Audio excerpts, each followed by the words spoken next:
The music you hear every day wasn't created to liberate you. It was programmed to keep you exactly where you are.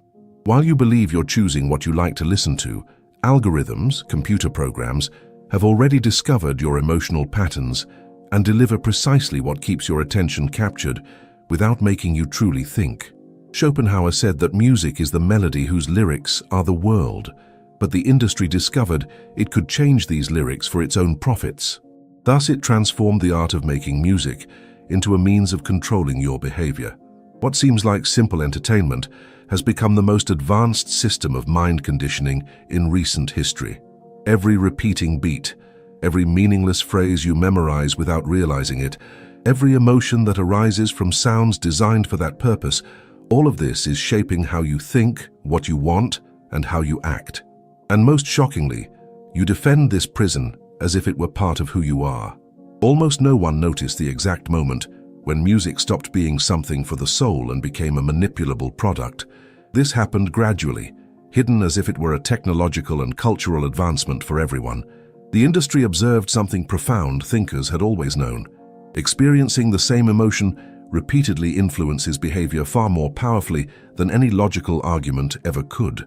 When a melody enters your mind, it brings not only notes but also ways of feeling, hidden meanings and patterns of thought that infiltrate parts of your mind you rarely access intentionally. Music has always been the language of the soul, a way to express what cannot be put into words, a link between what we feel internally and the world we share with others. In ancient philosophical ideas, sound was seen as a force that could transform people, capable of improving or worsening how we think and feel. Plato warned about the dangers of certain types of music that corrupted people's character, while Pythagoras spoke of the harmony of the spheres and the power that sound proportions held to bring everything into order. These ancient ideas grasped something fundamental. Music doesn't just reflect our states of mind, it also creates them. The modern industry found this secret and used it in a completely contrary way. The simpler the melody, the more repetitive the chorus, the stronger and faster the desired emotion, the more the music seeped into people's minds without them realizing it. The goal was no longer to encourage deep thought or enhance the capacity for feeling. It became about keeping the mind in predictable states that were easy to consume.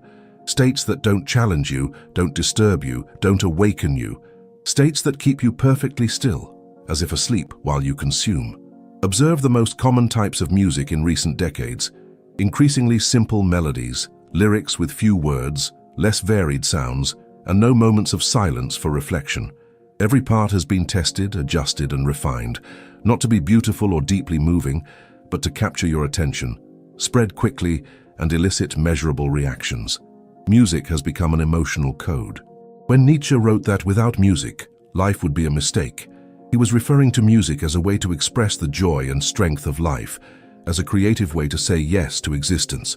But what happens when this life force is captured, controlled, and used to serve purposes that have nothing to do with your freedom?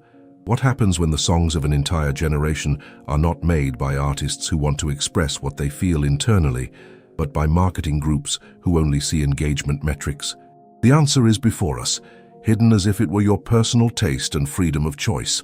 Millions of people repeat phrases every day that lack deep meaning, but are filled with deliberately engineered emotional programming.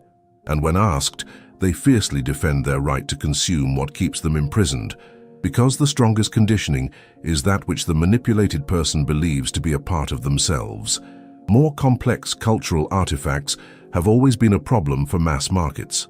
Lyrics that provoke thought, poetic double meanings that lead to multiple interpretations, strong social critiques that challenge perceived certainties, all of this gradually lost ground to quick fixes and easily replicable phrases.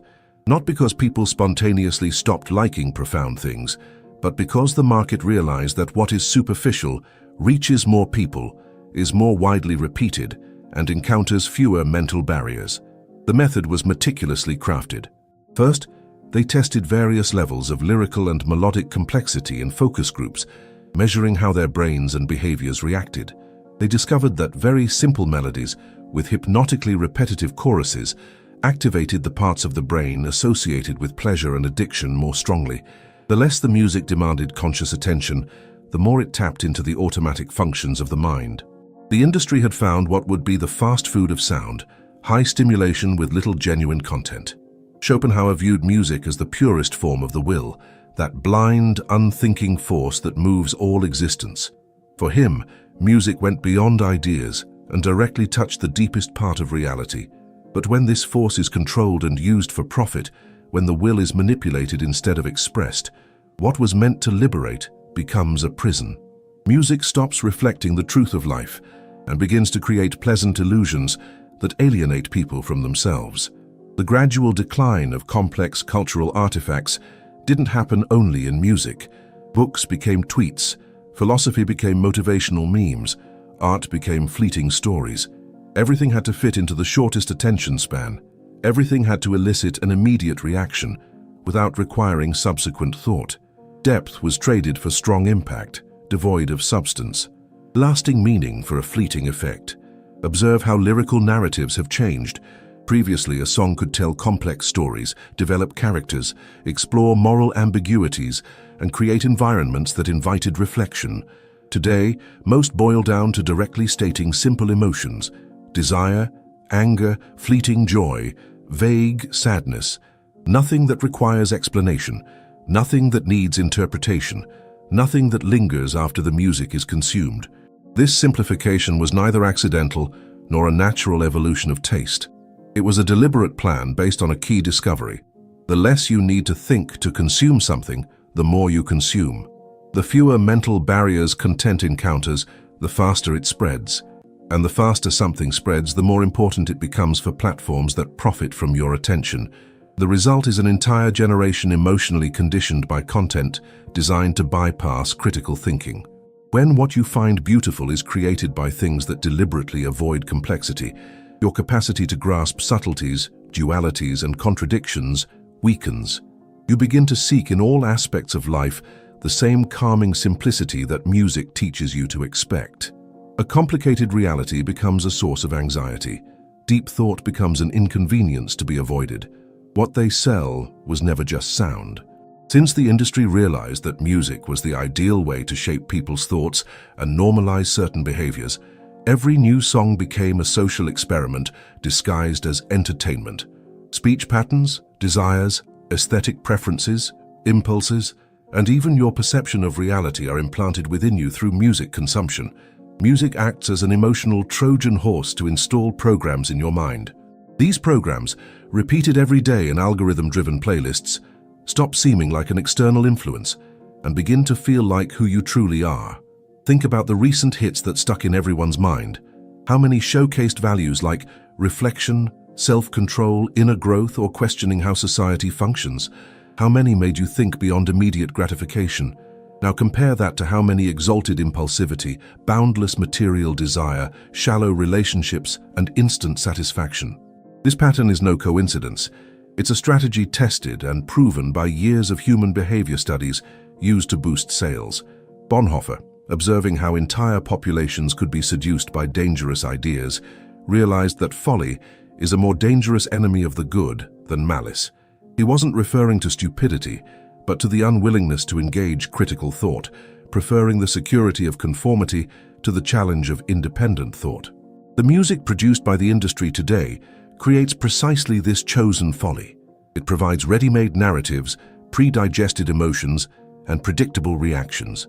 And because they come in beautiful songs and addictive rhythms, they are accepted without question. The system's masterstroke is making people believe they are genuinely choosing. You don't feel like a behavior is being sold to you because the exchange occurs at the level of emotions and identity, not reason and finance. When you adopt slang spread by song lyrics, when you absorb behaviors promoted by manufactured artists, when your desires begin to mimic what is repeatedly shown in the music you listen to, you don't think I'm being manipulated. You think I'm expressing myself. But ask yourself honestly, how many of your musical tastes were developed through genuine self-discovery and true reflection? And how many were the result of repeated exposure through platforms that profit from your attention? How much of what you call personal preference is simply something that feels familiar but was engineered to be so? The industry knows that people tend to like what they already know, so they make sure you become familiar with what they want you to like. Streaming data reveals concerning patterns. The same types of melodies, the same lyrical themes, the same hidden values dominate global charts, despite vast cultural differences. A globalized culture is emerging at an unprecedented speed, and this homogenization does not foster human diversity, but rather the efficiency of markets that profit from predictable behaviors. When you consume music, you're not just listening to sounds. You are absorbing a worldview, a value system, an emotional map, behavioral scripts. And because music bypasses your defenses and speaks directly to the emotional part of your brain, these programs embed themselves deeply. They become lenses through which you view your experiences, ways of expressing your emotions, foundations upon which you build your identity. The industry doesn't sell music. It sells you the person you will become by listening to it. Anyone who understands how identity is manufactured through emotional repetition will want to go deeper. What the algorithm didn't allow to fit here is on the observer's Patreon. The link is in the first pinned comment. A deeply thoughtful person consumes less emotionally. They question trends, resist manipulation through symbols, and are slower to adopt mainstream behaviors, which are pushed by algorithms. They develop a defense against stimuli deliberately designed to elicit automatic responses. Therefore, the industry in all its sectors, but especially entertainment, prefers quick emotion over deep thought. An immediate reaction has always yielded more profit than prolonged reflection. The profit model is clear. The less time you spend thinking about what you choose, the more you consume. The more automatic your reactions to stimuli, the more stimuli can be delivered within the same time frame. People's attention has become more valuable than oil, and critical thinking is like a leak in the system that drains this commodity. Every moment you spend truly thinking is a moment you are not consuming something profitable. Diogenes, found in broad daylight, carrying a lantern through the streets of Athens, would respond to those who asked what he sought. "I am looking for an honest man." His sharp critique of Athenian society revealed how social conventions and the pursuit of power had corrupted the true human essence. If he lived today, perhaps he would walk with that lantern, looking for someone who could still think for themselves, without the narratives widely disseminated by algorithms. Someone whose perception of reality wasn't entirely constructed by bespoke content and optimized playlists. The engineered disappearance of critical thinking doesn't occur through explicit prohibition. It happens through information overload, fragmented attention, and increasingly rapid cultural consumption. When you are constantly bombarded by novelty, when each song lasts less, when each trend is replaced before you can truly grasp it, deep thought becomes impossible, not for lack of ability, but for lack of mental space. Observe how it works. You hear a new song, it elicits an emotion, you add it to your playlist. Before you have time to think about why that song moved you, why those lyrics resonated, what values it conveys, 3 other songs are already vying for your attention. The algorithm ensures you never dwell long enough on anything to form a critical opinion, just long enough to create an emotional dependency. The industry learned from casinos and game developers. The secret isn't to create superior quality products, but to create feedback loops that keep people hooked without them realizing how it works. Every like, every share, every repeated song releases a burst of dopamine, the pleasure chemical that reinforces this behavior. Gradually, you no longer choose music because you find it beautiful or deeply moving. You choose because you already know it, to feel part of a group, or because the algorithm approves. And when critical thinking occasionally surfaces, when you start to question why you consume what you consume, the surrounding culture pulls you back in. Friends share the same music. Social media platforms increasingly feature the same artists. Platforms suggest variations of the same type. The pressure to conform is constant and multifaceted. Resisting requires conscious and continuous effort. Surrendering is the path of least resistance. And impulse-driven markets are specifically designed to ensure you always choose the path of least resistance. Anything repeated many times ceases to provoke resistance. The human mind adapts impressively, but this capacity can be used against it. The display of sexuality devoid of intimacy, the normalization of existential emptiness, the exaltation of excess and self-destruction, impulsive behavior presented as authentic, all of this first entered as shocking entertainment, then became normalized and accepted within the culture. People don't need to deliberately agree with these values. It's enough that they stop finding them strange. The process follows a predictable model. First, something rule-breaking is presented provocatively, eliciting mixed reactions of fascination and outrage. Controversy generates attention, attention generates visibility, visibility generates familiarity. In the second phase, what was shocking becomes common. In the third, it becomes expected. In the fourth, it becomes necessary for relevance. And at some point in this progression, an entire generation internalizes as normal what past generations would have considered deeply wrong. This is not about being moralistic or nostalgia for idealized pasts that only existed in imagination. It's about recognizing a mechanism of social engineering, a way of shaping society that operates through constant cultural repetition.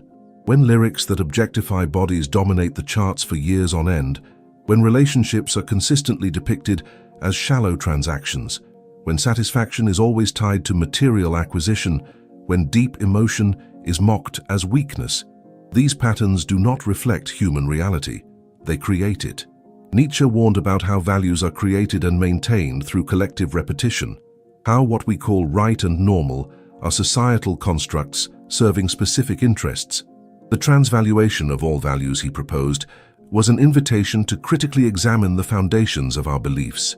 But the modern industry performs a reverse transvaluation of values.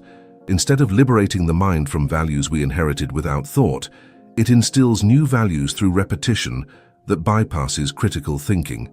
Repetition works because the human mind conserves cognitive energy. When it encounters something repeatedly, it stops analyzing and begins to process automatically. What once demanded conscious attention becomes a mental habit, and mental habits form the basis of worldviews. Your deepest beliefs about how the world works, how people should relate, what constitutes a good life, much of this is constructed not by philosophical reasoning, but by repeated exposure to cultural narratives. Music is a highly efficient medium because it blends repetition with strong emotion. You don't just hear the same message repeatedly. You hear it when your emotions are heightened and your critical thinking defenses are lowered. The blend of an enveloping melody, a hypnotic rhythm, and emotionally resonant lyrics creates a deep bond. The message merges with the emotion, and both merge with your identity. Observe your own reactions. 10 years ago, certain types of music would have made you uncomfortable. Today, you consume them naturally, perhaps even defend them. What changed? Did you arrive at these new opinions by carefully considering philosophy and moral values, or were you simply exposed to them repeatedly until you stopped finding them strange? The industry bets on the latter, and the numbers show it almost never loses that bet. A generation that receives constant stimuli rarely spends enough time in silence to develop a critical perspective. The abundance of entertainment is not a cultural accident, it's a deliberate strategy. Because when every moment that could be silent is filled with sound, when every instance of boredom is immediately cured with content, when the mind never has a chance to settle and reflect on itself, deep thought becomes practically impossible. Schopenhauer understood that human suffering largely stems from an unceasing will, from perpetual dissatisfaction, from always seeking the next desire. He saw in the appreciation of art, especially music, the opportunity to momentarily halt this will, moments of peace where the self dissolves and the mind finds rest. But when music is deliberately designed to stimulate the will, to ignite desires, to keep the mind agitated and striving, then even the sanctuary of art becomes a tool of imprisonment. Constant distraction has two objectives. First, it keeps people consuming, hooked on cultural products that profit corporations. Second, it prevents the formation of a collective, critical consciousness that could question the foundations of society. A populace constantly busy reacting to stimuli rarely perceives who is creating those stimuli. A generation conditioned by algorithms rarely questions the hidden values embedded within those algorithms. Consider how much time you spend in silence for reflection versus how much time you spend consuming content. How much time do you dedicate to understanding your own experiences versus how much time you spend absorbing pre-packaged experiences from others? This comparison reveals something fundamental about who truly controls your mind. If most of your inner time is filled with external voices, others' thoughts, artificially induced emotions, in what way is your mind still your own? The issue is not to demonize technology or idealize a pre-digital past. The issue is to recognize that systems were deliberately designed to capture and monetize people's attention, and these systems discovered that critical thinking is an impediment to their objectives. So, they created highly advanced methods to keep people perpetually distracted, constantly consuming, never deeply contemplating what they are consuming or why. Bonhoeffer noted that true freedom begins when one recognizes their chains. But how can you recognize these chains when they have been so seamlessly integrated into your daily life that they appear to be your own choice? How can you develop critical thinking when every moment you might awaken is immediately cut short by the next stimulus, deliberately designed to keep you exactly where you are? The answer calls for something radical: cultivating intentional silence, consciously resisting the seduction of endless distraction, and dedicating oneself to developing a discernment that mainstream culture actively discourages. It demands recognizing that your attention is a battlefield, that powerful forces contend for access to your mind, and that surrendering that access without resistance is to relinquish your own humanity. Music should liberate the soul, not mold it. And now that you've seen how the industry profits from your passivity, feigning ignorance is no longer an option. What you've just watched is the version the algorithm tolerated for now. The rest is on the Observer's Patreon, unfiltered, uncut, with no one deciding what you can or cannot know. You didn't get here by accident. The link is in the first pinned comment. And if this video stirred something within you, I would like to ask for your support to keep this project alive. Any symbolic contribution would be a great help. Thank you very much for your attention.